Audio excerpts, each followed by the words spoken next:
ونصلي ونسلم على رسوله الكريم أما بعد فأعوذ بالله من الشيطان الرجيم بسم الله الرحمن الرحيم ولا تحسبن الذين قتلوا في سبيل الله أمواتا بل أحياء عند ربهم يرزقون صدق الله مولانا العظيم وصدق رسوله النبي الكريم الأمين رب اشرح لي صدري ويسر لي أمري واحلل عقدة من لساني يفقهوا قولي سبحانك لا علم لنا إلا ما علمتنا إنك أنت العليم الحكيم إن الله وملائكته يصلون على النبي يا أيها الذين آمنوا صلوا عليه وسلموا تسلیما۔ شہادت آخری منزل ہے انسانی سعادت کی۔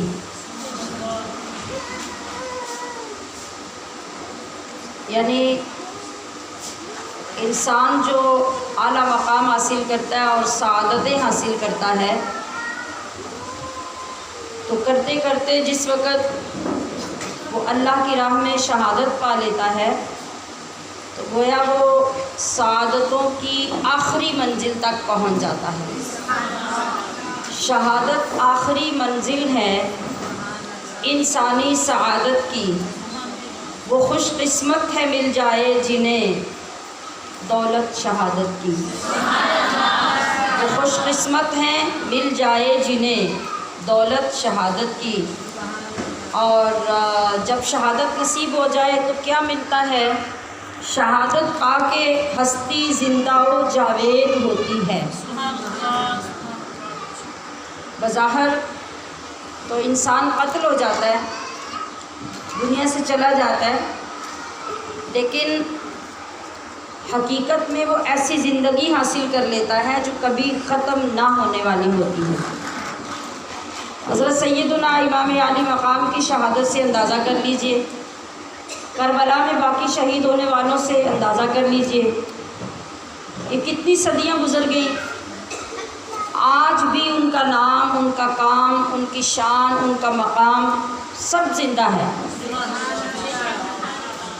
صدیوں پر صدیاں تبدیل ہوتے ہوتے ہوتے یہ زمانہ آ گیا، مگر آج بھی ہر مومن کے دل میں امام عالی مقام بس رہے ہیں، اور آپ کے غلام جنہوں نے آپ کی پیروی کرتے ہوئے اپنی جانیں قربان کی وہ بھی ان کے ساتھ اسی طرح زندہ و جاوید ہیں۔ شہادت آخری منزل ہے انسانی سعادت کی۔ وہ خوش قسمت ہے مل جائے جنہیں دولت شہادت کی۔ شہادت پا کے ہستی زندہ و جاوید ہوتی ہے، یہ رنگی شام صبح عید کی تمہید ہوتی ہے۔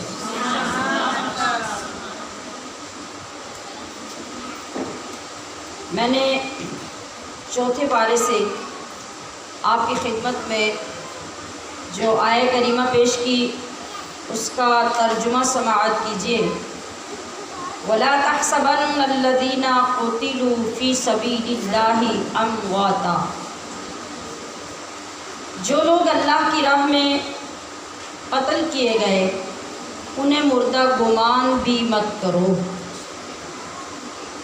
بل احیاء، بلکہ وہ زندہ ہیں، عند ربہم، اپنے رب کے ہاں، یرزقون، رزق دیے جاتے ہیں۔ یہ آیت اس حوالے سے دوسرے مقام پہ نازل ہوئی ہے۔ اس سے پہلے سورہ بقرہ میں دوسرے پارے میں اس کا ذکر ہو چکا جو اس سے پہلے درجے کا تھا۔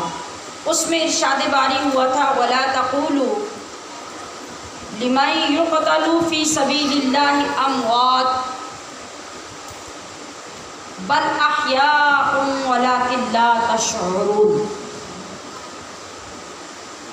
اس آیہ کریمہ کا مطلب کیا ہے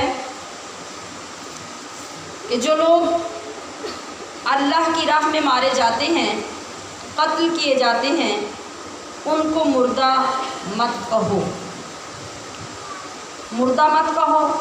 بعض اوقات ایسا بھی ہوتا ہے کہ ایک کام تو ہو چکا ہوتا ہے، واقعتاً ایک بات بھی ہوتی ہے مگر اسے کرنے سے منع کر دیا جاتا ہے کہ نہیں؟ ہم کہتے ہیں کہ یہ بات آپ نے کسی سے نہیں کرنی، اس کے بارے میں بس چپ کر جانا ہے، کچھ بھی نہیں کہنا، ہوتا ہے نا ایسا؟ تو جب اللہ پاک نے یہ فرمایا وَلَا تَقُولُوا لِمَن يُقْتَلُ فِي سَبِيلِ اللَّهِ أَمْوَاتٌ، کہ اللہ کی راہ میں قتل کیے جانے والوں کو مردہ مت کہو، تو خیال پیدا ہوتا ہے کہ وہ مردہ ہیں تو صحیح نا، بس انہیں مردہ کہنا نہیں ہے، کیا اللہ کا یہ مطلب ہے؟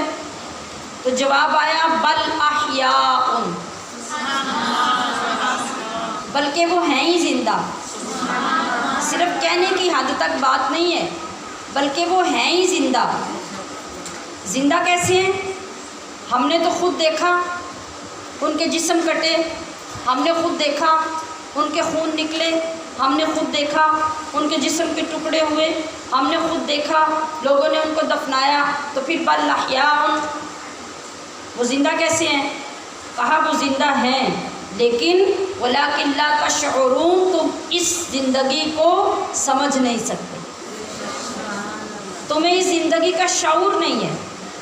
اور یہ نیچر ہے کہ ہم جس ماحول اور جس زندگی میں رہتے ہوتے ہیں نا، ہم اسی کے معاملات کو سمجھتے ہیں۔ اب ہم اس دنیا کی زندگی میں رہتے ہیں نا، ہم اس زندگی کو سمجھتے بھی ہیں، اس کے کھانے پینے کو سمجھتے ہیں، پہننے اتارنے کو سمجھتے ہیں، سونے جاگنے کو سمجھتے ہیں، کاروبار ملازمت نوکری کرنے کو سمجھتے ہیں، ہر چیز کو سمجھتے ہیں کیونکہ ہم اس میں رہ رہے ہیں۔ تو جو زندگی ہم پیچھے ماں کے پیٹ میں گزار کے آئے ہیں اس کا بھی کوئی پتہ ہے؟ بولے پتہ ہے؟ وہاں غذا ملتی تھی کہ نہیں؟ روزی ملتی تھی نا، تبھی بچ کے آگے ہو نا۔ وہاں روزی ملتی تھی لیکن سوچیں غور کریں کیسے ملتی تھی؟ نہیں سمجھ سکتے نا، اس لیے نہیں سمجھ سکتے کہ اس وقت ہم جس پروسیس میں تھے وہاں ہمارا شعور، ہماری عقل، ہماری سوچ، ہماری سمجھ کام نہیں کرتی تھی۔ اگر اس وقت کوئی ماں کے پیٹ میں جا کے ہمیں کہتا کہ یہ جو تمہاری ماں کے پیٹ کے باہر لوگ رہتے ہیں نا، وہ گاجریں، مولیاں، شلجم کھاتے، آپ کو سمجھ آتی؟ نہیں آتی نا، اس لیے کہ وہاں آپ نے یہ چیزیں دیکھی نہ ہوتی، آپ کو اس بارے میں سمجھ ہی نہ آتی۔ یہ لوگ چلتے پھرتے ہیں، بھاگتے ہیں، بہت بڑی زمین ہے، بہت بڑی دنیا ہے، تو آپ کہتے ہیں یہ بندہ پاگل ہے۔ زمین کیسے بڑی ہو سکتی ہے؟ لوگ کیسے بھاگ سکتے ہیں؟ کیوں؟ اس وقت اس کو اپنی ماں کی پیٹ کی دنیا کا بس پتہ تھا کہ وہاں جو ماں کے پیٹ میں وہ لپٹا ہوا پڑا ہے، نہ حرکت کر سکتا ہے، نہ سیدھا ہو سکتا ہے، نہ بیٹھ سکتا ہے، نہ اٹھ سکتا ہے، وہ تو ایک ہی اینگل پہ ہے جس پہ اسے اللہ نے رکھا ہے۔ تو جب اس کو کوئی بات بتائی جائے گی تو اس کے شعور میں تو نہیں آئے گی۔ بالکل اسی طرح اب جب ہمیں قبر یا قبر کے آگے کی بات بتائی جاتی ہے تو چونکہ ہم نے اس جہان کو دیکھا نہیں، اس کی زندگی کا مشاہدہ نہیں کیا، لہٰذا جتنا چاہے انسان ایکسپلین کرتا رہے ہمیں اس کی سمجھ نہیں آ سکتی۔ اللہ نے فرمایا وَلَٰكِن لَا تَشْعُرُونَ، وہ زندہ ہیں لیکن تمہیں اس بات کا شعور نہیں ہے۔ تو اب آپ دیکھیے کہ یہاں پہ اللہ نے فرمایا کہ تم نے کہنا نہیں ہے۔ اچھا کہنا نہیں ہے تو جو خیال آتا ہے بندے کے ذہن میں اس پہ تو کنٹرول نہیں ہوتا، خیال تو آ جاتا ہے نا، گمان بھی ہو جاتا ہے، لیکن اس کو ہم بولتے نہیں ہیں، لہٰذا اس پہ کنٹرول نہیں ہو سکتا۔ تو آگے چل کے اللہ رب العزت نے یہ بھی فرما دیا کہ یہ مت سمجھنا کہ انہیں مردہ کہنا نہیں ہے۔ وَلَا تَحْسَبَنَّ الَّذِينَ قُتِلُوا فِي سَبِيلِ اللَّهِ أَمْوَاتًا، کہ جو بھی اللہ کی راہ میں قتل کیے گئے ہیں انہیں کہنا تو درکنار، مردہ سوچنا بھی نہیں، مردہ سوچنا بھی نہیں۔ یہ آیت کریمہ نازل کیوں ہوئی؟ اللہ پاک نے ہر آیت کو کسی نہ کسی وجہ سے کسی پس منظر میں اتارا ہے نا۔ تو جس وقت اسلام کا آغاز ہوا نا، اور جنہوں نے آقا علیہ الصلوۃ والسلام کا کلمہ پڑھا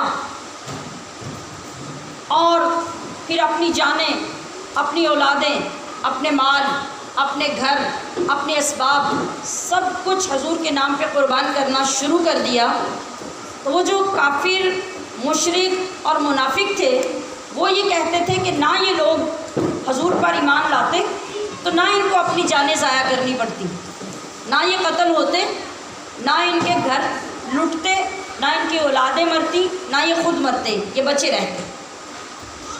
اس کے جواب میں رب کریم نے ان کو جواب دیا کہ تم یہ کہہ رہے ہو کہ ان کی جانیں لوٹ رہی ہیں، تم یہ کہہ رہے ہو کہ ان کے گھر قربان ہو رہے ہیں، تم یہ کہہ رہے ہو کہ یہ اپنی اولادیں اپنے سامنے قتل کروا رہے ہیں، تو سنو تمہارا جواب میں دیتا ہوں اور اس قرآن میں دیتا ہوں جو قیامت تک پڑھا جائے گا، اور اس کے شان نزول کو اور تمہاری سوچ کو بھی لوگ پڑھتے رہیں گے، اور وہ کیا ہے کہ جو اللہ کی راہ میں مارے جاتے ہیں ان کو مردہ مت کہو بلکہ وہ ہیں ہی زندہ،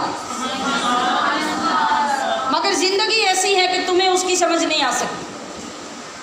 اور دوسری جگہ پہ کہنے پر اکتفا نہیں کرنا بلکہ ان کو مردہ گمان بھی نہیں کرنا، سوچنا بھی نہیں، تصور میں بھی یہ بات نہیں لانی کہ یہ لوگ مر جاتے ہیں، بل احیاء، وہاں کہا تھا کہ تمہیں اس زندگی کا شعور نہیں ہے، تو شاید تمہارے ذہن میں یہ خیال آیا ہوگا کہ وہ کوئی روحانی زندگی ہوگی جیسے پہلے روحوں کی زندگی تھی، اور وہ اس نور کے عالم میں روحیں رہتی تھی، ان کو کھانے پینے کی کوئی ضرورت نہیں ہوتی تھی، کسی جگہ کی کوئی ضرورت نہیں ہوتی تھی، شاید اب بھی کوئی ایسی زندگی ہے جس کا کوئی شعور نہیں ہے۔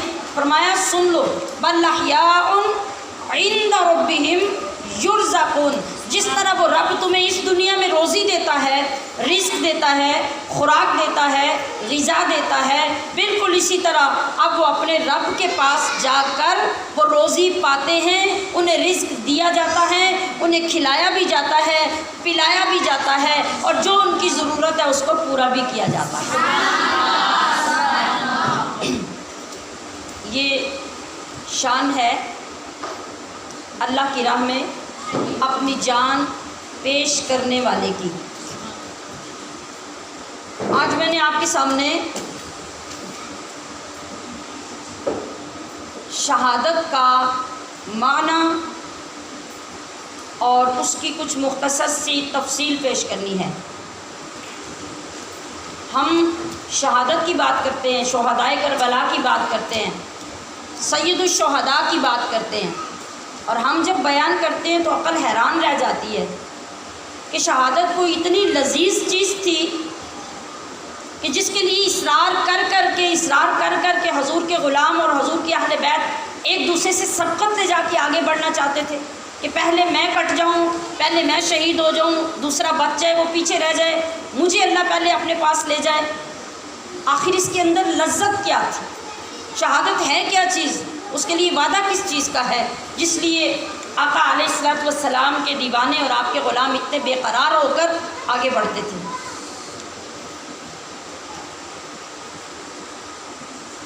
تو آئیے سمجھیے،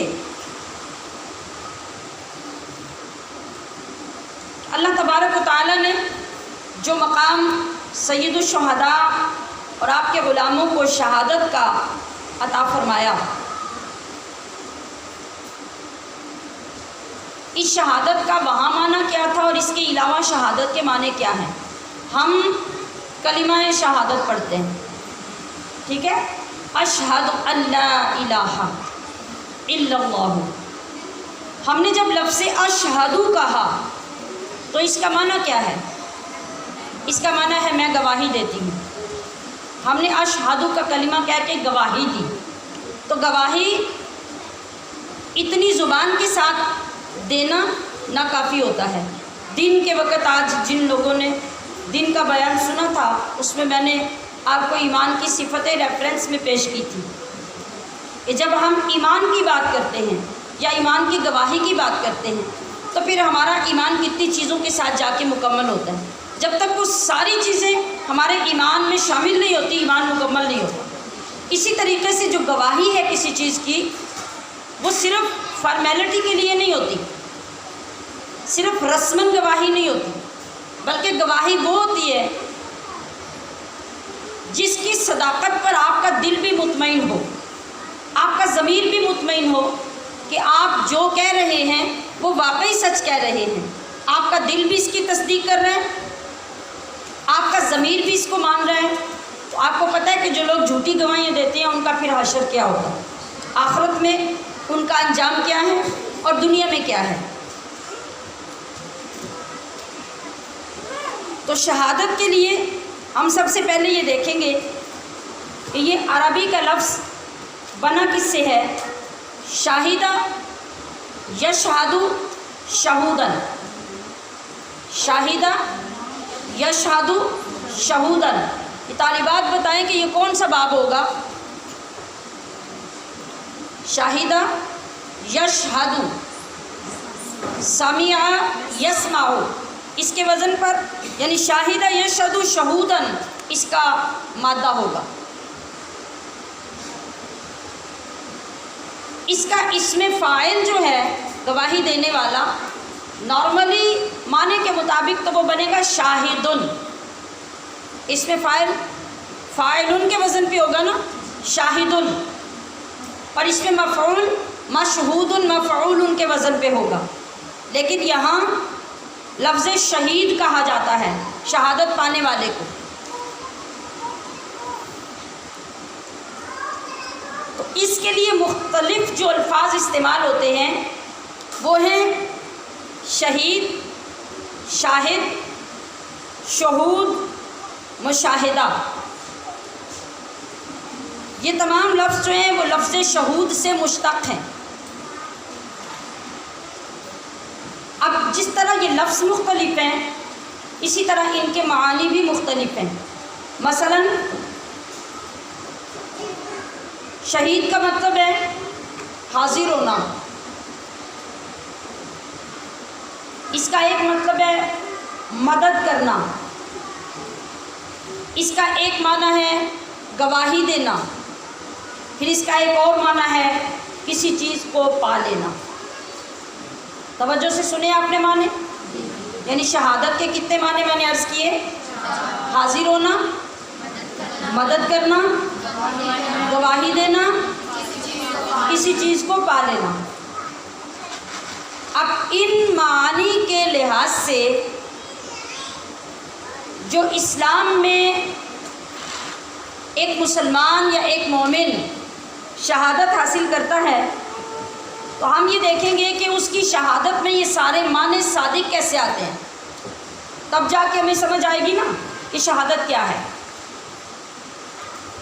سب سے پہلی بات کہ شہید جس وقت جام شہادت نوش کرتا ہے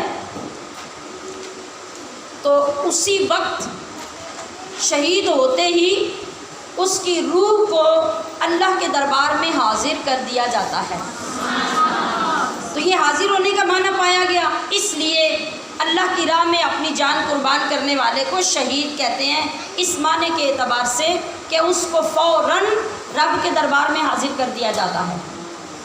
دوسرا معنی کہ شہید اپنی بہت پیاری اور بہت قیمتی جان کا نذرانہ پیش کر کے اللہ تعالیٰ کے دین، اپنی قوم اور اپنے ملک و ملت کی مدد کرتا ہے۔ آپ دیکھیے حضرت امام حسین رضی اللہ تعالی عنہ نے دین کی مدد کی یا نہیں کی؟ آپ کے ساتھ جن لوگوں نے کربلا میں اپنی جانیں قربان کی انہوں نے دین کی مدد کی یا نہیں کی؟ کس طرح کی؟ کہ دین کے اوپر کیسا وقت آ چکا تھا کہ یزید لعین دین اسلام کے اندر کس قدر تبدیلیاں پیدا کر کے کتنے حرام کام سر عام کر رہا تھا، کس قدر بے حیائی کو عروج دیا جا رہا تھا، آقا علیہ الصلوۃ والسلام کے فرمودات، قرآن عظیم کے احکامات اور آپ کی فقہ مبارکہ کو تبدیل کر رہا تھا۔ یہ سب چیزیں اگر اسلام کے اندر رائج ہو جاتی تو آج اسلام کا الف بھی آپ کو باقی نہ ملتا۔ تو رہتی دنیا تک نبی علیہ الصلوۃ والسلام کے غلاموں کی مدد یہ تھی کہ اسلام کو اس حال پر بچایا جاتا۔ لہٰذا آپ نے نہ اپنی جان کی پرواہ کی، نہ اپنے غلاموں کی جانوں کی پرواہ کی، نہ اپنی اولادوں کی جانوں کی پرواہ کی، نہ اپنے خاندان کی پرواہ کی۔ ہر ایک کو باری باری کٹوا دیا، لیکن وہ قربانیاں پھر اس شان سے قبول ہو گئی کہ اب قیامت تک کوئی بڑے سے بڑا بدبخت بھی آ جائے تو اللہ تعالیٰ نے امام عالی مقام کے غلام اتنی کثیر تعداد میں دنیا میں پیدا کر دیے کہ وہ فوراً کھڑے ہو جائیں گے اور اسلام کے اندر ہونے والی خرابی کو آج بھی جانوں کا نذرانہ پیش کر کے بچا لیں گے۔ اب آپ نے دیکھا کہ شہادت کے اندر وہ مدد کا معنی بھی پایا گیا کہ جب انسان مدد کرتا ہے، فرض کریں کہ ایک انسان ملک کی اسلامی سرحد پر پہرا دے رہا ہے، ملک کی حفاظت کے لیے، جب دشمن آ کے مقابلہ کرتا ہے وہ اس کے سامنے ڈٹ جاتا ہے، ملک کو بچا لیتا ہے، اپنی جان قربان کر دیتا ہے، تو مسلمانوں کو بچانے میں اس نے مدد کی کہ نہیں کی؟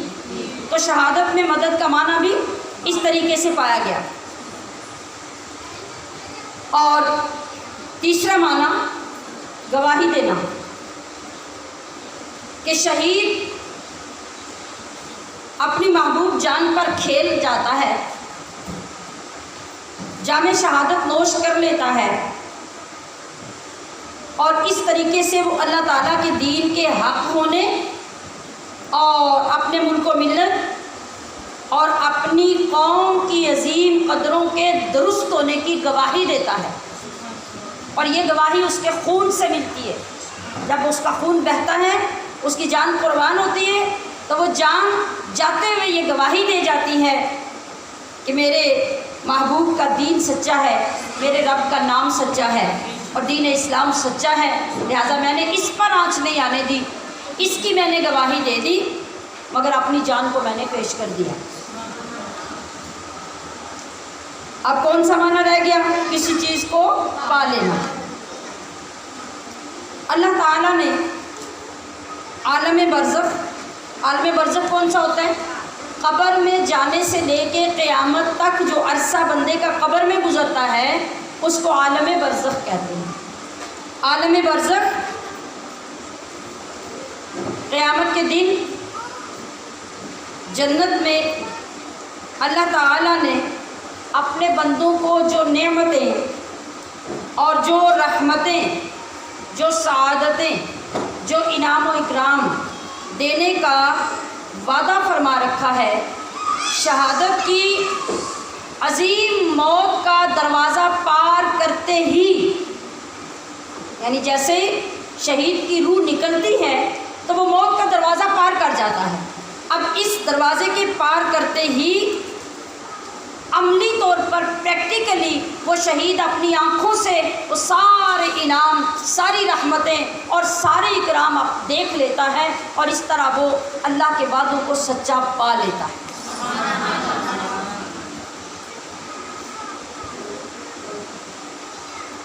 یہ عام طور پر جو شہادت کے معنی ہیں وہ سارے آپ نے اس کے اندر سماعت فرما دی۔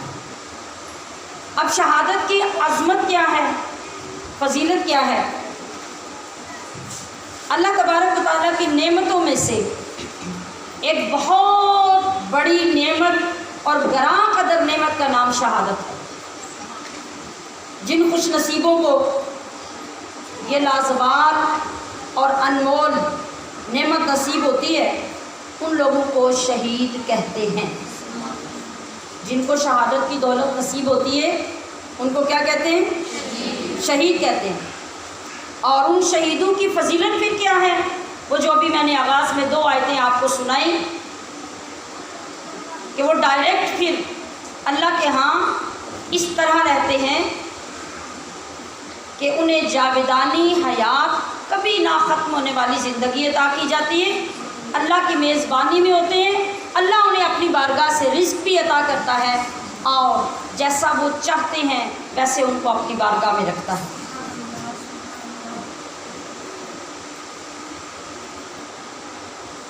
اس بات سے شہادت کی عظمت کا اندازہ کر لیجئے کہ یہ نعمت کتنی عظیم الشان ہے کہ خود امام الانبیاء محبوب خدا سرور انبیاء صلی اللہ تعالیٰ علیہ وسلم نے بھی شہادت کی تمنا فرمائی. ٹھیک ہے، آپ نے بھی شہادت کی تمنا فرمائی. انشاءاللہ ہم اگلے دن میں اس کے بارے میں تفصیل سے جاننے کی کوشش کریں گے کہ آپ کے تمنا کرنے کے اندر حکمت کیا تھی، اور پھر آپ کی جو تمنا تھی وہ رب ذوالجلال نے پوری کس شان کے ساتھ کی.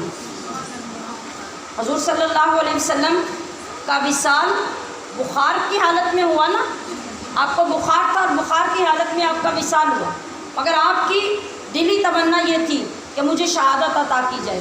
مگر اس طریقے سے ظاہری شہادت کہ میدان جنگ میں آپ جا کے اپنے صحابہ کی طرح یا اہل بیت کی طرح جنگ کریں اور آپ کا وصال ہو اور آپ کو شہید کیا جائے، ایسی شہادت اللہ نے آپ کو نہیں دی. مگر آپ کو شہادت عطا کی گئی. وہ کیسی عطا کی گئی اس کو ہم بعد میں انشاءاللہ سمجھیں گے. آج آپ اس کی قدر کا اندازہ کیجئے، اس کی شان کا اندازہ کیجئے. حضرت ابو ہریرہ رضی اللہ تعالی عنہ بیان کرتے ہیں کہ رسول اللہ صلی اللہ علیہ وسلم نے خود فرمایا کہ قسم ہے اس ذات کی جس کے قبضہ قدرت میں میری جان ہے، میری یہ آرزو اور تمنا ہے کہ میں اللہ تعالیٰ کی راہ میں، ذرا آپ گنتی کیجئے میں کتنی مرتبہ اگلے لفظ بولنے لگی ہوں. حضور فرما رہے ہیں کہ میری یہ تمنا ہے کہ میں اللہ کی راہ میں شہید کیا جاؤں، پھر زندہ کیا جاؤں، پھر شہید کیا جاؤں، پھر زندہ کیا جاؤں، پھر شہید کیا جاؤں، اور پھر زندہ کیا جاؤں، اور پھر شہید کیا جاؤں. آپ نے شمار کیا کتنی مرتبہ آپ نے فرمایا شہید ہوں پھر زندہ ہوں، شہید ہوں پھر زندہ ہوں، پھر شہید ہوں پھر زندہ ہوں. یہ کائنات کے والی نبیوں کے سردار اس شہادت کی تمنا کر رہے ہیں، اور پھر ایک بار نہیں بار بار یہ سلسلہ چلتا رہے. اس کے اندر کیا حکمتیں ہیں؟ یا تو وہ نعمتیں، وہ برکتیں، وہ سعادتیں جو اللہ کریم نے اس کے بدلے میں دینے کا اعلان فرمایا ہے، یا پھر وہ لذت جو شہادت کے وقت شہید کو نصیب ہوتی ہے. اس کی وجہ سے خود آقا دو عالم علیہ الصلوۃ والسلام جس چیز کی تمنا کر رہے ہیں، جو کائنات کے والی ہیں، جسے اللہ پاک نے ساری نعمتیں تقسیم کرنے والا بنایا ہے، وہ اس نعمت کی تمنا کر رہے ہیں. تو سوچنے کا مقام ہے کہ آخر اس کی شان کتنی ہے، اس کا مقام کتنا ہے، اس کی اہمیت رب کے حضور کتنی ہے، اور آقا علیہ الصلوۃ والسلام کی نظر میں کتنی ہے، جو آپ بار بار اس کی تمنا فرما رہے ہیں.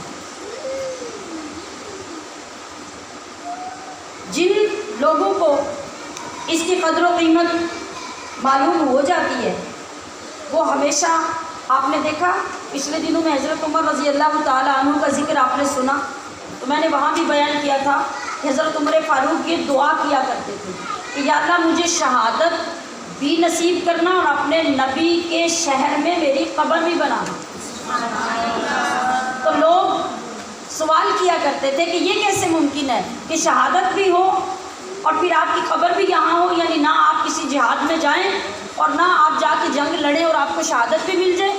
تو پھر آپ نے دیکھا کہ جب سچی دعا تھی تو حضرت عمر کو شہادت ملی کہاں؟ پھر ملی کہاں؟ اللہ کے گھر میں، مسجد میں نماز کے لیے کھڑے ہوتے ہی نماز کی حالت میں آپ کو رب نے شہادت عطا کر دی. تو جب ہماری لگن، تڑپ اور طلب یہ سچی ہوگی تو اللہ تعالیٰ کی ذات تو علی کل شیء قدیر ہے. پھر یہ ضروری نہیں کہ وہ ہمیں اٹھا کے کسی ایسی جگہ پہ لے جائے جہاں سے شہادت ملتی ہو، بلکہ وہ ایسی قدرت رکھنے والا ہے کہ آپ اگر اپنی چار دیواری کے اندر اپنی چارپائی میں لیٹے مر رہے ہیں تو رب شہادت کھینچ کے وہاں لے آئے. اس کی قدرت کا عالم اور اس کی شان کا عالم یہ ہے. تو ہم یہ دیکھتے ہیں کہ عام طور پر انسان کی دو قسمیں ہوتی ہیں. ایک ہوتا ہے انسان مسلمان اور دوسرا ہوتا ہے کافر۔ اب آگے کافروں کے درجے مختلف ہیں۔ کافروں میں کافر بھی ہے، مشرک بھی ہے، مرتد بھی ہے۔ تو کافروں کی جتنی اقسام ہیں ان سب میں سے بدترین کافر کون ہے؟ جو مرتد ہے۔ مرتد پتہ کون ہوتا ہے؟ جو پہلے کفر چھوڑ کر اسلام کی طرف آئے اور پھر کفر کی طرف واپس چلا جائے، یہ مرتد ہے۔ اور اس نے اعلیٰ چیز کو چھوڑ کر گھٹیا چیز کا انتخاب کیا۔ وہ اتنا بدترین ہے کہ اگر 3 دن کے اندر اندر وہ توبہ نہ کرے تو شریعت کہتی ہے کہ اس کو قتل کر دیا جائے، اس کا سر الگ کر دیا جائے۔ آج اس ہمارے دور میں مرتد پتہ ہے کون ہے؟ قادیانی مرتد ہیں، مرزائی مرتد ہیں، اور ان کا شریعت کے اندر یہ حکم ہے کہ یہ مسلمان ہونے سے اسلام سے پھر کر واپس یہ ارتداد کی طرف گئے ہیں، اور انہوں نے وہ کفر اختیار کیا ہے جو سب سے بدترین کفر ہے۔ اب جہاں تک مسلمان کا تعلق ہے، مسلمان میں بھی درجے ہیں۔ سب سے اعلیٰ، سب سے افضل، سب سے اولیٰ، سب سے بلند، سب سے عظیم الشان درجہ مسلمانوں میں سید الرسل نبی الانبیاء جناب احمد مصطفیٰ صلی اللہ علیہ وسلم کا۔ پھر باقی تمام عظمتوں والے جو رسول ہیں ان کا درجہ ہے۔ پھر اس کے بعد مسلمانوں میں صدیقوں کا درجہ ہے، پھر اس کے بعد شہیدوں کا درجہ ہے، پھر اس کے بعد صالحین کا یعنی اولیاء کرام کا درجہ ہے۔ اب اولیاء کرام میں بھی مختلف رینک ہیں، مختلف درجے ہیں۔ کوئی غوث ہے، کوئی قطب ہے، کوئی ابدال ہے، کوئی قلندر ہے، کوئی اوداد ہے۔ یہ مختلف درجات اللہ کی ولایت میں بھی ہیں۔ پھر مومن ہیں، پھر متقی ہیں، اور پھر اس کے بعد سب سے نچلے درجے کا مسلمان کون ہے؟ جو نافرمان ہے، جو گناہ گار ہے، جو فاسق ہے، وہ مومن سب سے نچلے درجے کا ہوگا۔ اب سامعات محترم، نبوت تو آقا علیہ السلام کی ذات پہ آ کے ختم ہو گئی۔ اب اس کے بعد نبوت قیامت تک آ نہیں سکتی، لیکن نبی کے بعد کے جو درجے ہیں کہ کوئی صدیق بن جائے، صدیق بننا ہے تو بڑا مشکل، لیکن بن سکتا ہے۔ ولی بننا ہے تو بہت مشکل، لیکن اللہ تعالیٰ اپنے فضل سے جسے چاہے ولایت عطا کر دے۔ اور اسی طرح جو شہادت کی بات ہے، شہادت کا مرتبہ پانا مشکل بھی ہے اور آسان بھی ہے۔ ٹھیک ہے، مشکل اس لحاظ سے کہ انسان کو سب سے پیاری اپنی جان ہوتی ہے کہ نہیں؟ سب سے پیاری اپنی جان ہوتی ہے۔ مثال کے طور پہ اللہ نہ کرے آپ کے گھر کو آگ لگ جائے، اب آپ اس آگ کے اندر کود کر اپنا اندر سے سامان نکالیں گے یا اپنی جان بچائیں گے؟ جان بچائیں گے۔ آپ کے گھر میں اللہ نہ کرے چور آ جائیں، آپ اس وقت ان کے ساتھ گتھم گتھا ہوں گے، لڑائی کریں گے، یا اپنے سامان کو بچائیں گے، چابیاں چھپائیں گے، یا اگر انہوں نے آپ کے سر پہ پستول رکھ دیا تو آپ ان کے کہنے کے مطابق جو وہ مانگیں گے وہ دے کے اپنی جان بچائیں گے؟ بولیں، جان بچائیں گے۔ تو جان ہی سب سے قیمتی ہے۔ تو شہادت میں کیا ہوتا ہے؟ بولیں، شہادت میں جان پیش کرنی ہوتی ہے۔ تو مشکل اس لحاظ سے ہے کہ جو سب سے پیاری چیز ہے وہ اللہ کی راہ میں قربان کرنی ہے، اور آسان اس اعتبار سے ہے کہ جس وقت انسان کو اللہ کے انعام و اکرام پر یقین آ جاتا ہے اور وہ اس زندگی کو اگلی زندگی پر ترجیح نہیں دیتا اور اللہ کی بارگاہ سے شہادت کا درجہ حاصل کرنا چاہتا ہے، اور وہ درجہ پتہ کیا ہوتا ہے کہ ایک ہی چھلانگ میں، ایک ہی جمپ میں وہ اس زمین کی پستی سے عرش کی بلندیوں تک پہنچ جاتا ہے۔ تو جب اس کے اندر یہ ہمت پیدا ہوتی ہے تو پھر اس کے لیے شہادت آسان ہو جاتی ہے، پھر اس کے لیے مشکل نہیں رہتا۔ اور یاد رکھیے کہ ایسا کرنے والے لوگ جو ہیں وہ ضروری نہیں کہ وہ عالم، فاضل، متقی، پرہیزگار، تہجد گزار ہو۔ جب ایک لمحے کے اندر کسی عام گناہگار مومن کے اندر بھی یہ یقین پیدا ہوتا ہے نا، اور یقین کی لہر گزرتی ہے، تو اس لہر سے اللہ کریم اس کو یہ فائدہ عطا کرتا ہے کہ بڑے بڑے پرہیزگار، متقی، عالم، فاضل پیچھے رہ جاتے ہیں، اور وہ گناہگار سب کے دیکھتے دیکھتے عرش کی بلندی کو چھو لیتا ہے۔ ابھی آپ حال ہی میں جو اپنے ٹیلی ویژن پر، میڈیا پر جو دیکھ رہے ہیں، کہ پچھلے مہینے میں جو واقعہ ہوا، جو پشاور عدالت میں نبی علیہ الصلوۃ والسلام کے گستاخ کو کتنے کم عمر نوجوان خالد غازی نے ایک ہی لمحے میں پوری بھری عدالت میں، یا جج بھی ہیں، یا وکیل بھی ہیں، وہاں پولیس بھی ہے، تو اتنی جرأت اس لڑکے کو کس نے عطا کر دی؟ سوچئے ذرا، یہ وہی جرأت تھی جس کو جرأت ایمانی کہتے ہیں، یہ وہی عشق تھا جسے عشق مصطفیٰ کہتے ہیں۔ اور اس نے 100 مرتبہ لوگوں کو انٹرویو دیتے ہوئے بتایا کہ کائنات کے والی، آمینہ کے نور نظر، سیدہ فاطمہ کے بابا جان میرے خواب میں آئے، اور انہوں نے آ کر مجھے کہا کہ وہ میرا گستاخ ہے، اسے جا کے قتل کر دو۔ کتنا یقین آیا اس کو، یقین کا کون سا کمال کا درجہ اس کو نصیب ہوا کہ وہ ساری باتیں بھول گیا، نہ اسے جج کا خوف آیا، نہ پولیس کا خوف آیا، نہ وہ کلا سے وہ ڈرا، کسی بات سے وہ ڈرا نہیں ہے، اور بھری عدالت میں اس نے پستول چلا کے گستاخ رسول کو مار دیا۔ اب اسے پتہ ہے کہ اس سے پہلے پاکستان میں ایسے غازیوں کے ساتھ کیا سلوک کیا جاتا ہے، لیکن اسے کسی چیز کی پرواہ نہیں رہی۔ اسی کو ایمان کامل کہتے ہیں، یہی سچی گواہی ہے، اور یہی وہ پکا ایمان ہے کہ جب بندہ اس درجے پہ پہنچ جاتا ہے تو پھر وہ کچھ نہیں دیکھتا آگے کیا ہے پیچھے کیا ہے۔ اسی طرح ہماری تاریخ میں اس سے پہلے کتنے واقعات گزر چکے ہیں۔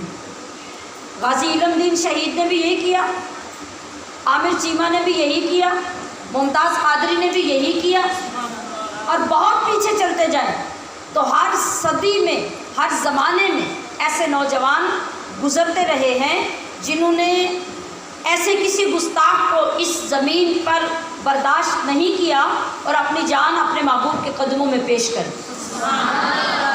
اور پھر آپ نے دیکھا کہ وہ جن کا کوئی نام نہیں جانتا تھا، جن کے باپ دادے کو کوئی نہیں جانتا تھا، جن کے گھر بار اور خاندان کو کوئی نہیں جانتا تھا، ایسے پلک جھپکنے میں پوری دنیا میں ہیرو بن گئے۔ کس وجہ سے؟ کہ وہ جو پیاری جان تھی اس کو جب محبوب کے قدموں میں پیش کیا تو محبوب نے دنیا میں ہی یہ اعزاز عطا کر دیا کہ ہر طرف سے نعرے لگنے لگے، ہر طرف سے شان بڑھنے لگی، دنیا اس کو چومنے لگی، اس کے قدموں کو چومنے لگی، اور بڑے بڑے علماء، بڑے بڑے اولیاء اپنی دستاریں اتار کے ان کے قدموں میں جا کے رکھنے لگے کہ ہمارے حصے کا کام تم نے کر دیا۔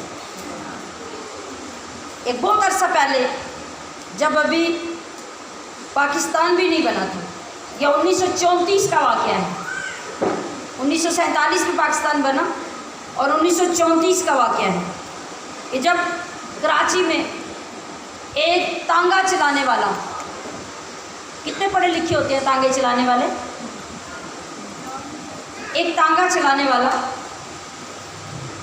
عبد القیوم نامی شخص، جب اس کو یہ علم ہوتا ہے کہ آقا دو عالم صلی اللہ تعالیٰ علیہ وسلم کسی آدمی نے گستاخی کی ہے اور آپ کی شان میں ایسے ایسے الفاظ کہے ہیں،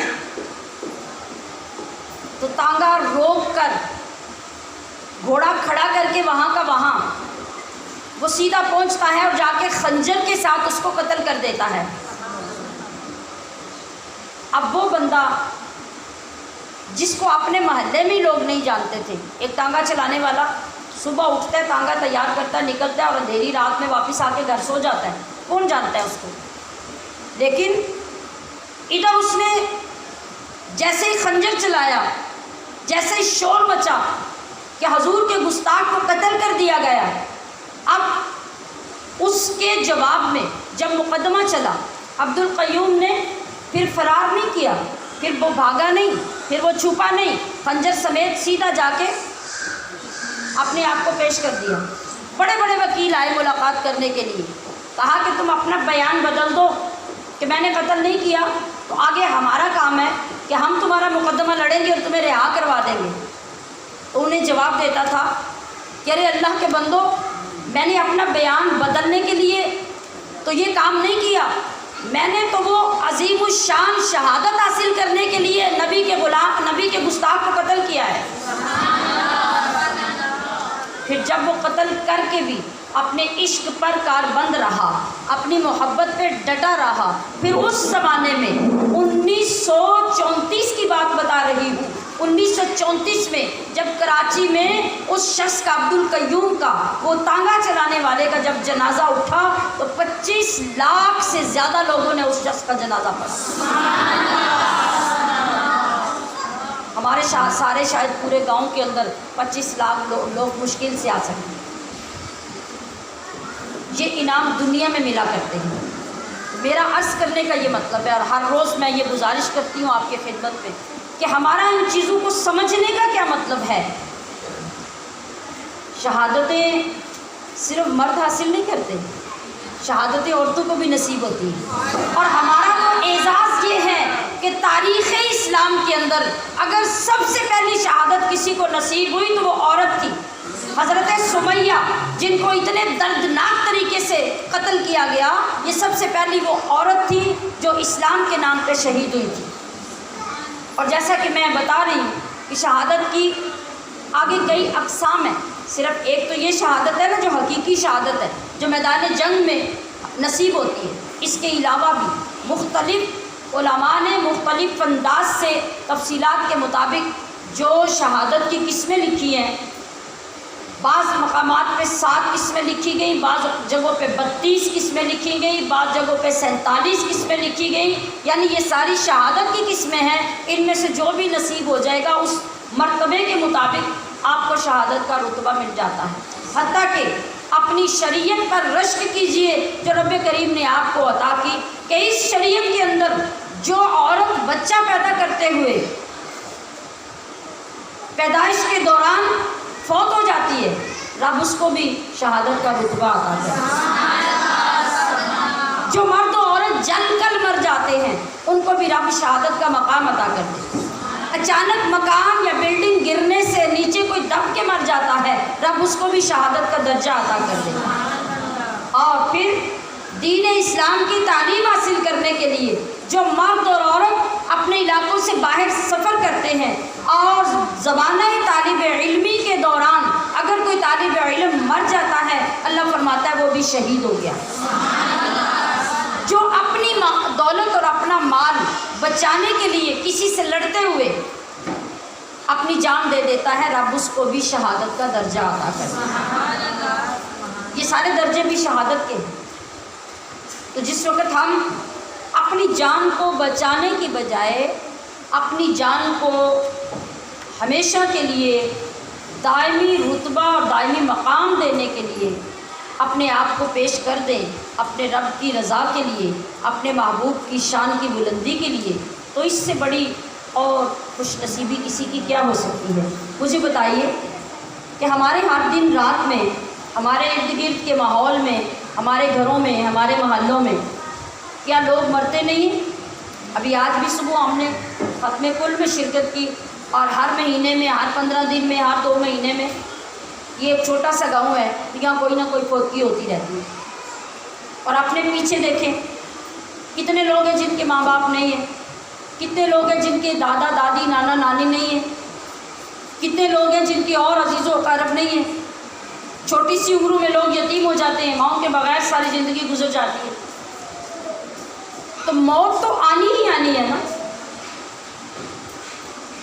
لیکن اگر اچھی موت نصیب ہو جائے جس سے انسان کو خود بھی اعلیٰ مرتبہ مل جائے اور اس کے جانے کے بعد دنیا بھی پیچھے اس موت کو یاد کرتی رہے، تو پھر اس موت کے کیا کہنے ہیں۔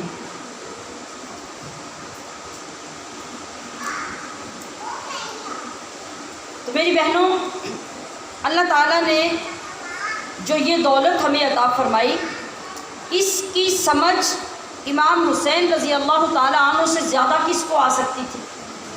لوگ روکتے رہ گئے، صحابہ کرام بھی ان کو روکتے رہ گئے، مگر آپ یہی فرماتے تھے کہ میں معمور من اللہ ہوں، میری اللہ نے جو ڈیوٹی لگائی ہے میں نے وہ پوری کرنے کے لیے لازمی جانا ہے۔ حالانکہ آپ تو ابھی پیدا ہوئے تھے، تو مصطفیٰ کریم جب آپ کو پہلی مرتبہ دیکھنے آئے تھے اسی وقت آپ رو رہے تھے، آپ کے آنسو مبارک گر رہے تھے، اور آپ نے اسی وقت اعلان فرما دیا تھا کہ میری امت میرے اس شہزادے کو قتل کر دے۔ پھر بھی نہ آپ رکے ہیں، نہ آپ ڈرے ہیں، نہ آپ نے راستہ بدلا ہے، اس لیے کہ آپ کو پتہ تھا کہ اسلام یہ قربانیاں مانگ رہا ہے، جب تک یہ قربانیاں نہیں دی جائیں گی اسلام بچ نہیں سکتا۔ اور کل مجھے نانا کے حضور جا کے کیا جواب دینا ہوگا کہ اگر ہماری موجودگی میں اس زمین سے اسلام مٹ جائے یا اسلام کا حلیہ بگاڑ دیا جائے۔ تو پھر آپ نے کوئی کمپرومائز نہیں کیا، آپ کو یہ یقین تھا کہ یہ سارا امتحان ہم نے پاس کرنا ہے، آپ کو اپنی طاقت پر بھی یقین تھا، اللہ کی عطا پر بھی یقین تھا۔ کون کون آپ کی مدد کے لیے نہیں آیا؟ کون کون سی مخلوق نہیں آئی؟ اگر جنات بھی آئے ہیں اور انہوں نے آ کے کہا کہ حضور ہم آپ کے نانا جان کے غلام ہیں، آپ ہمیں حکم کیجئے، یہ بدبخت اور شقی القلب آپ کو پانی نہیں پینے دیتے، آپ کے جانوروں کو پانی نہیں پینے دیتے، تو یہ غلام آپ کے نانا جان کے حاضر ہیں، اگر ایک مرتبہ اشارہ کروں تو فرات کی نہر کو کھینچ کر آپ کے خیموں میں لے آؤں۔ تو آپ کو معلوم ہے کہ حضرت سیدنا امام حسین رضی اللہ تعالی عنہ نے کیا جواب دیا؟ آپ نے ارشاد فرمایا کہ تو میرے نانا کا غلام ہے تو مجھے دیکھ، میں نانا کا نواسا ہوں، طاقت تیرے اندر زیادہ ہے، یہ طاقت میرے اندر زیادہ ہے، پاور تجھے رب نے زیادہ دی ہے یا مجھے زیادہ دی ہے؟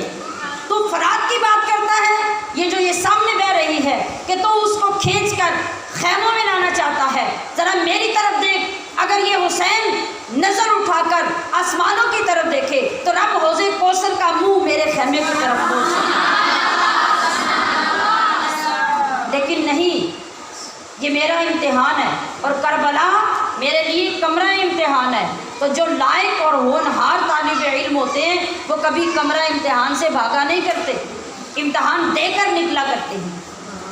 تو ہم سب امتحان کے لیے نکلے ہیں، لہٰذا ہم نے اس امتحان میں کامیاب ہونا ہے۔ جب انسان شہادت کے مرتبے پہ فائز ہوتا ہے نا تو اللہ رب العزت اس کو 6 خوبیاں شہید کو عطا فرماتا ہے۔ ہر کوئی، یہ حضرت امام حسین کی شہادت کی بات نہیں، ہم جیسے گناہگار بھی اگر اس مقام پہ فائز ہو جائیں، اللہ ہمیں یہ سعادت نصیب فرما دے، تو اللہ رب العزت پھر بھی یہی وعدہ فرما رہا ہے، اس عام شہید کو بھی 6 خوبیاں ملیں گی۔ کون سی؟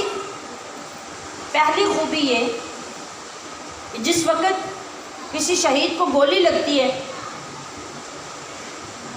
یا کسی خنجر یا چھری کا وار ہوتا ہے، تلوار کا وار ہوتا ہے، اور پہلا وار لگتے ہی جب انسان کے جسم سے خون کا پہلا فوارہ نکلتا ہے، اس میں سے جو پہلا قطرہ زمین پہ گرتا ہے، اس قطرے کے گرنے کے ساتھ ہی وہ شخص جتنا بھی گناہگار تھا اللہ اس کے گناہ معاف کر دیتا، بشرطے کہ اس نے وہ جنگ اللہ کی رضا کے لیے، اللہ کے دین کے لیے، یا ملک و قوم کی حفاظت کے لیے اللہ کا حکم سمجھ کر اخلاص کے ساتھ لڑی ہو، اللہ اسے سب سے پہلا فائدہ یہ عطا کرتا ہے۔ اور جیسے ہی اس کی روح نکلتی ہے اسی وقت اس کو جنت کا ٹھکانہ دکھا دیا جاتا ہے۔ دوسرا فائدہ شہید کو یہ پہنچتا ہے کہ قبر کے عذاب سے اس کو محفوظ کر دیا جاتا ہے۔ تیسرا فائدہ شہید کا یہ ہوتا ہے کہ اسے قیامت کے بعد دوزخ کے عذاب کا کوئی خوف نہیں رہتا، وہ بالکل بے خوف ہو جاتا ہے۔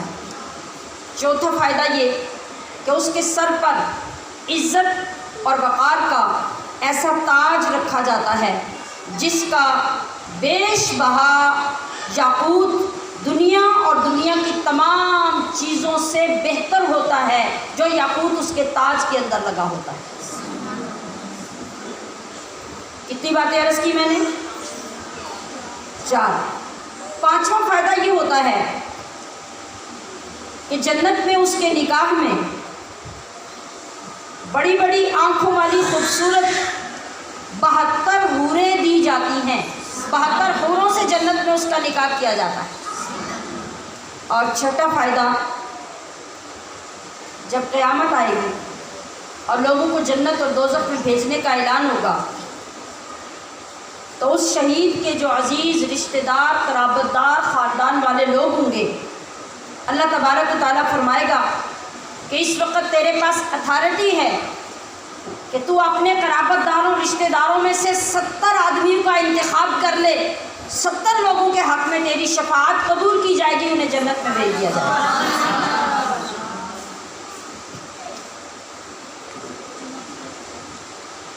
میں نے کہا کہ اگر اس کے علاوہ انسان، یہ باقی جو میں نے 5-6 چیزیں آپ کے سامنے عرض کی، کوئی اگر ان سے بھی ہمکنار ہو جاتا ہے تو اللہ رب العزت اس کو بھی شہادت کا درجہ عطا کرتا ہے۔ اور ایک سب سے آسان بات جو میں آپ کے سامنے عرض کرنے لگی ہوں، نبی اکرم صلی اللہ تعالیٰ علیہ وسلم نے ارشاد فرمایا کہ جو شخص 24 گھنٹوں میں 25 مرتبہ یہ دعا پڑھ لے، اللہ پاک اس کو بھی شہادت کی موت عطا کر دے گا۔ وہ دعا کیا ہے؟ وہ صرف یہ 2-4 لفظ ہیں، اللہم بارک لی فی الموت وفیہا بعد الموت۔ بس اتنی دعا کو کسی بھی نماز کے بعد، کسی بھی وقت میں، چلتے پھرتے، سونے سے پہلے، جاگنے کے بعد، جب بھی دن رات میں 25 بار پڑھ لے، اللہ کریم اس کو شہادت کی موت عطا فرما دے گا۔ دعا کیا پڑھی ہے میں نے؟ اللہم بارک لی فی الموت وفیما بعد الموت۔ آپ میرے ساتھ پڑھ لیجئے، آپ کو یاد ہو جائے۔ اللہم بارک لی فی الموت وفیما بعد الموت۔ اللہم بارک لی فی الموت وفیما بعد الموت۔ جن بچوں نے لکھی ہے وہ آپ ان سے لکھوا بھی سکتے ہیں، لکھی ہوئی لے بھی سکتے ہیں، جن کو ایسے یاد کرنا مشکل ہو۔ اس کو پڑھنے کی عادت بنائیں گے تو 2 مرتبہ ہر بار پڑھتے ہوئے جب موت کا نام لیں گے تو موت یاد آئے گی، تو دن میں اتنی مرتبہ جب موت کو یاد کریں گے تو موت سے محبت ہو جائے گی۔ اور جن لوگوں کو ان باتوں پہ یقین ہو جاتا ہے اور وہ اس فضیلت کو حاصل کرنا چاہتے ہیں تو پھر اس سے بڑھ کر انہیں کوئی چیز نظر نہیں آتی۔ ہم کسی کے شہید ہوتے ہوئے، کسی کی لڑائی کے وقت میں یہ دیکھتے ہیں کہ کسی آدمی کا جسم کٹ رہا ہے، ٹکڑے ہو رہا ہے، کبھی بازو کٹ رہا ہے، کبھی گردن کٹ رہی ہے، کبھی ٹانگ کٹ رہی ہے، کبھی پسلیاں ٹوٹ رہی ہیں، جسم کے ٹکڑے ہوتے ہیں، ہم خود دیکھتے ہیں۔ لیکن حقیقت بات یہ ہے کہ میدان جنگ میں جب کوئی اس طرح شہید ہو رہا ہوتا ہے اور لڑ رہا ہوتا ہے، اس کا جسم ٹکڑے ٹکڑے ہو رہا ہوتا ہے، یہ ہم دیکھ رہے ہوتے ہیں، لیکن اللہ کے نبی فرماتے ہیں کہ وہ بندہ جو اللہ کے لیے لڑ رہا ہوتا ہے اور اپنی جان لے کر میدان جنگ میں چلا جاتا ہے، یہ سارے زخم جو اس کو لگ رہے ہوتے ہیں اس کو صرف اتنی تکلیف پہنچتی ہے جیسے چیونٹی کے کاٹنے کی تکلیف ہوتی ہے۔ یہ قابل یقین بات ہے کہ نہیں؟ اس لیے ہے کہ یہ ہمارے نبی صلی اللہ علیہ وسلم نے فرمائی ہے، اور یہ بات درست ہے۔ آپ بے شک جو بھی دیکھ رہے ہیں لیکن ان لوگوں کے جسموں سے تکلیف کے دور کرنے پر ہمارا رب قادر ہے۔ اور بعض اوقات جو محویت ہوتی ہے، جب انسان کھو جاتا ہے کسی خیال میں، آپ اگر مثال کے طور پہ کسی وجہ سے پریشان ہیں، انتہائی پریشان ہیں، آپ گہری سوچ میں بیٹھے ہوئے ہیں، آپ کے پاس کھڑے ہو کے کوئی 3 بار آواز دے، آپ کا نام لے کے آپ کو پکارے، آپ کو آواز ہی نہیں آئے گی، نہیں آئے گی نا، پتہ ہی نہیں چلے گا کوئی مجھے کیا کہہ رہا ہے، تو کیا ہوا؟ آپ پاگل ہو گئے ہیں؟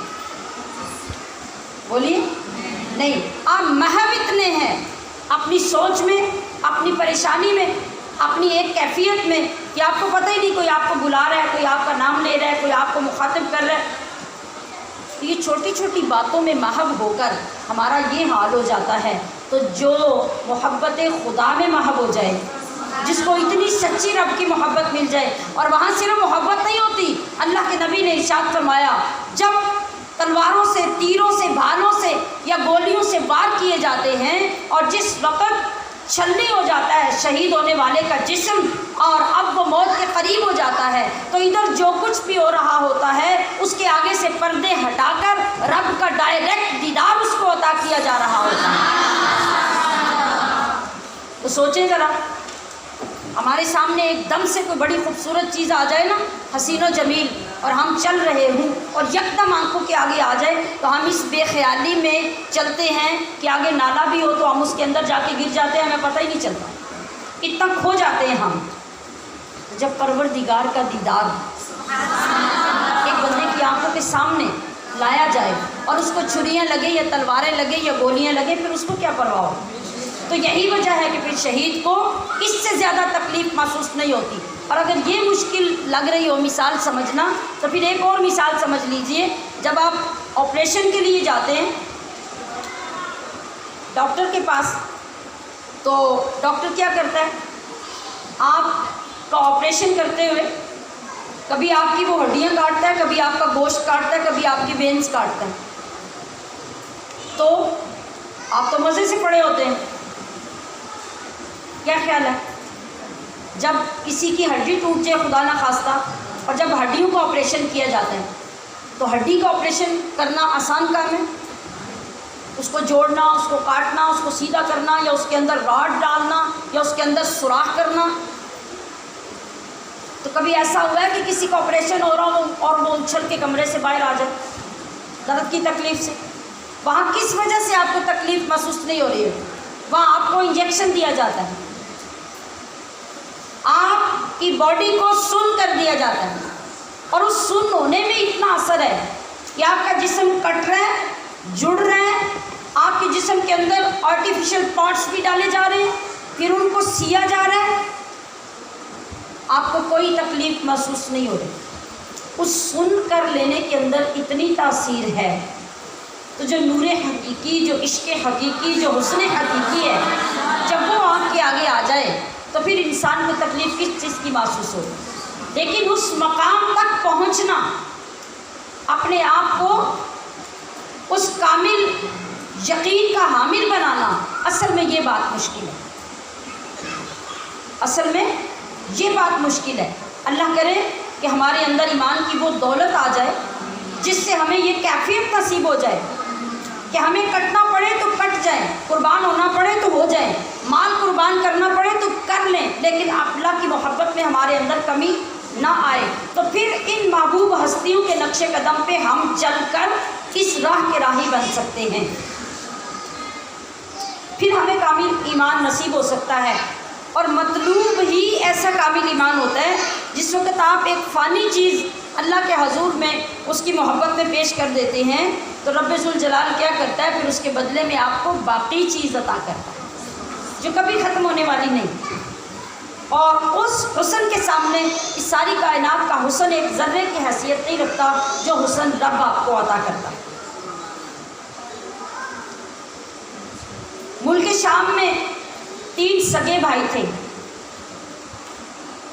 جو بہت بہادر، بڑے نڈر، بڑے جری تھے، اور ہمیشہ جہاں بھی جہاد کرنے کی ضرورت پڑتی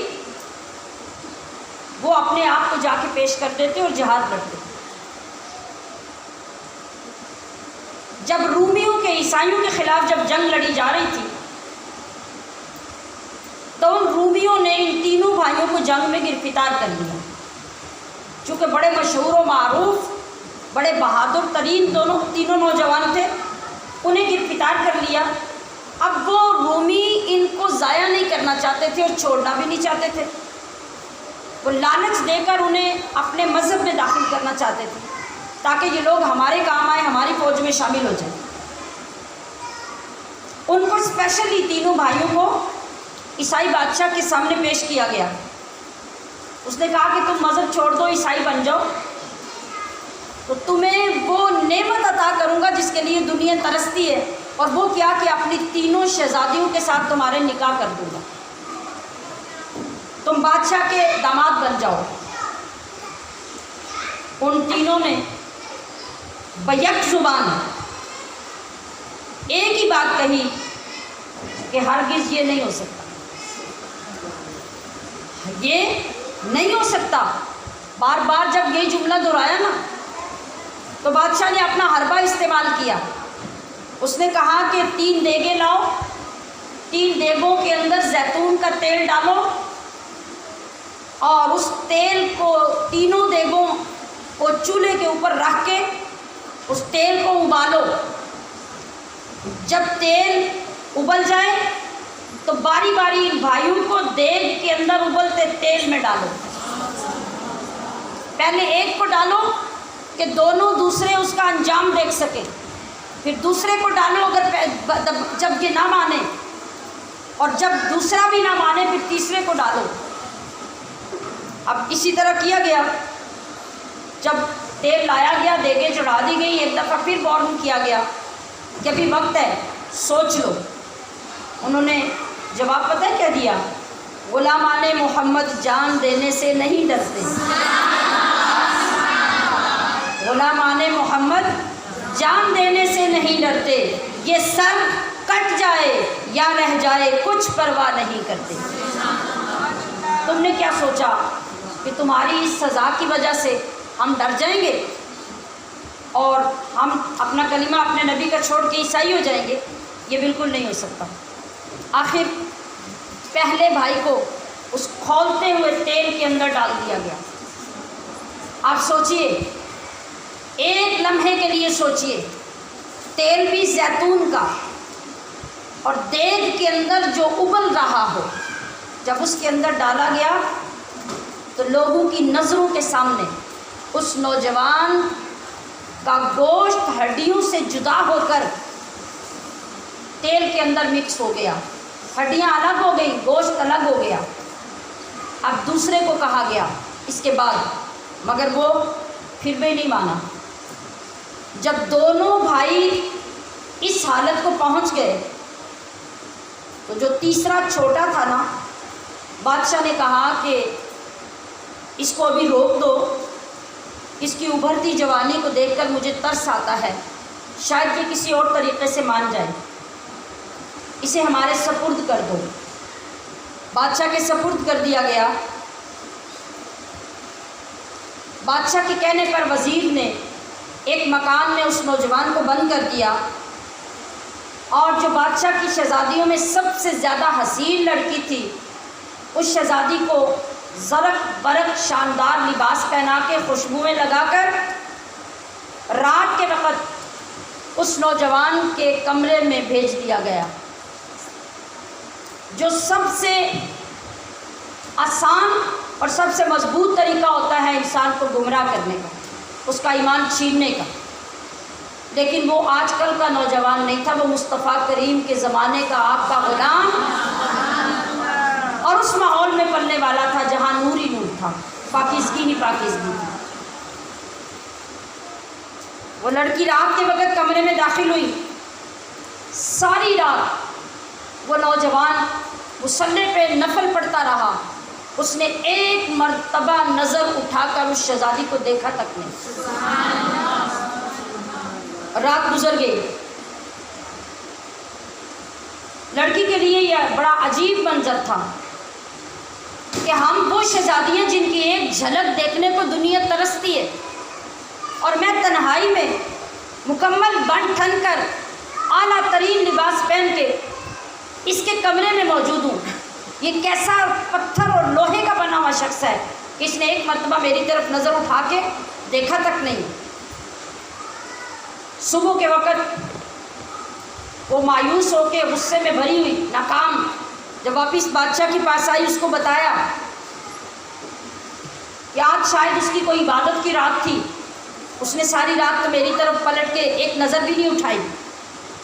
بادشاہ نے کہا تم گھبراؤ نہیں، دوسری رات پھر جاؤ، تیسری رات پھر جاؤ. خواتین اسلام، اس ایمان کا اندازہ کیجئے.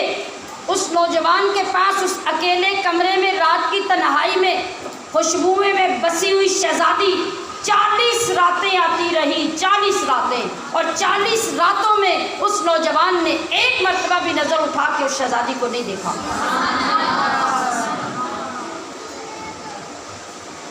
آخر اس نے عیسائی کیا ہونا تھا؟ 40 راتیں جب گزری، وہ لڑکی ہار گئی. اس شہزادی نے خود متوجہ کیا، مخاطب کیا اس نوجوان کو اور کہا کہ اے نوجوان، تو کس کا عاشق ہے؟ تو کس کا فدائی ہے کہ اتنا عرصہ گزر گیا تو نے ایک مرتبہ بھی میری طرف نظر اٹھا کے نہیں دیکھا؟ کہا میں مصطفیٰ کی جامع محبت کا مست ہوں. میں مصطفیٰ کے جامع محبت کا مست ہوں. یہ وہ نشہ نہیں جسے ترشی اتار دے. اب لڑکی نے جب یہ سنا تو بدلنے آئی تھی نوجوان کو اپنی حالت بدل گئی. سچے دل سے لا الہ الا اللہ محمد الرسول اللہ کلمہ پڑھا اور مسلمان ہو گئی. پھر اپنے شاہی استبل سے 2 گھوڑے لے کے آئی. شہزادی کی کون روک سکتا تھا؟ اور رات ہی رات دونوں وہاں اس کمرے سے نکل کر ان گھوڑوں پہ بیٹھ کے کہیں چلے گئے. ابھی زیادہ دور نہیں گئے تھے کہ پیچھے سے گھوڑوں کے آنے کی آواز آئی. یقیناً انہوں نے یہی سمجھا ہوگا کہ بادشاہ نے اپنی فوج کے لوگوں کو ہمارے پیچھا کرنے کے لیے بھیج دیا. لیکن جلد ہی انتہائی تیزی کے ساتھ وہ گھوڑے جب قریب آئے تو ان دونوں نے کیا دیکھا کہ وہ دونوں نوجوان جو اس کے بڑے بھائی تھے، وہ دونوں گھوڑوں پہ بیٹھے ہوئے ان کے سامنے آ کے کھڑے ہو گئے. گھوڑوں کو روکا اور ان گھوڑوں کے پیچھے فرشتوں کا ایک گروہ تھا جو اپنے گھوڑوں کے اوپر بیٹھے ہوئے تھے. وہ سب کے سب آ کے رکے. انہوں نے کہا کہ اے ہمارے بھائی، وہ جو کھولتے ہوئے تیل میں جو ہمیں پہلا غوطہ دیا گیا تھا، بس وہ ایک غوطہ دینے کی دیر تھی، اس کے بعد جنت کی بہاریں ساری ہمارے سامنے تھیں. ہمارے لیے کسی چیز میں کوئی رکاوٹ نہیں تھی، بس وہ ایک تیل تھا اور اس ایک تیل کے اندر کا ایک غوطہ تھا. وہاں سے سیدھے ہم جنت الفردوس میں پہنچ گئے. اب وہ دونوں بھائی جو فرشتوں کی ایک جماعت کے ساتھ آئے تھے، یہ حقیقت ہے، یہ خواب نہیں ہے، یہ حقیقت میں اس جنگل میں جاتے ہوئے وہ سارا لشکر فرشتوں سمیت ان کے پیچھے آیا. اس جگہ پہ وہ رکے اور رکنے کے بعد کیا کیا، وہ جو شہزادی تھی بادشاہ کی بیٹی، اس کے ساتھ اپنے بھائی کا نکاح کیا اور نکاح کرنے کے بعد فرشتوں کے ساتھ وہ واپس چلے گئے. یہی وہ حقیقت ہے کہ زندہ ہو جاتے ہیں جو مرتے ہیں حق کے نام پر. زندہ ہو جاتے ہیں جو مرتے ہیں حق کے نام پر. اللہ اللہ، موت کو کس نے مسیحا کر دیا. یہ وہ معمولی سی جھلک میں نے آج آپ کے سامنے پیش کی کہ ہم صرف شہادت کا نام ہی نہ لیتے رہیں کہ محرم میں شہادتیں ہوئی تو ہم ان کی یاد میں بیٹھتے ہیں. شہادت کیا ہے، اس کے اندر لذت کیا ہے، اس کے بعد شان کیا ہے، شوکت کیا ہے، اس کا اجر اور انعام کیا ہے. تو کیا ہر بندہ شہادت کی تمنا کر سکتا ہے یا نہیں، اور ہر ایک بندے کے نصیب میں شہادت ہو سکتی ہے کہ نہیں؟ اور ہماری شریعت کا امتیاز تو یہ ہے کہ اللہ کے نبی ارشاد فرماتے ہیں کہ اگر حقیقت میں وہ چیز تمہیں نہیں بھی ملی مگر تمہارے دل کے اندر اس کی سچی تڑپ اور طلب تھی تو اس طلب کی وجہ سے رب تمہیں وہ مقام عطا فرماتے ہیں۔ تو آئیے آج سے اس محفل سے یہ لنگر اور یہ دولت حاصل کریں کہ ہم جب نماز پڑھیں تو اللہ کی بارگاہ میں یہ دعا کریں کہ یا اللہ ہمیں شہادت کی موت عطا فرما۔ پھر دیکھتے ہیں کہ اللہ کون کون سی شہادت کس کس کے نصیب کرتا ہے۔ جی تو کسی شاعر نے کہا تھا کہ کوثر دا پانی مدنی تو وار دیو جند اونج بھی تے جانی ہے۔ تو کسی اچھے طریقے سے چلی جائے، کسی شان کے ساتھ چلی جائے تو یہ کمال کی بات ہوگی۔ اللہ تبارک و تعالی ہمیں ان مقدس راتوں کے صدقے یہ نعمت بے بدل عطا فرمائے اور ہماری حاضریوں کو قبول فرمائے۔ وآخر دعوانا ان الحمد للہ رب العالمین۔ آمین۔ جزاک اللہ، ماشاء اللہ۔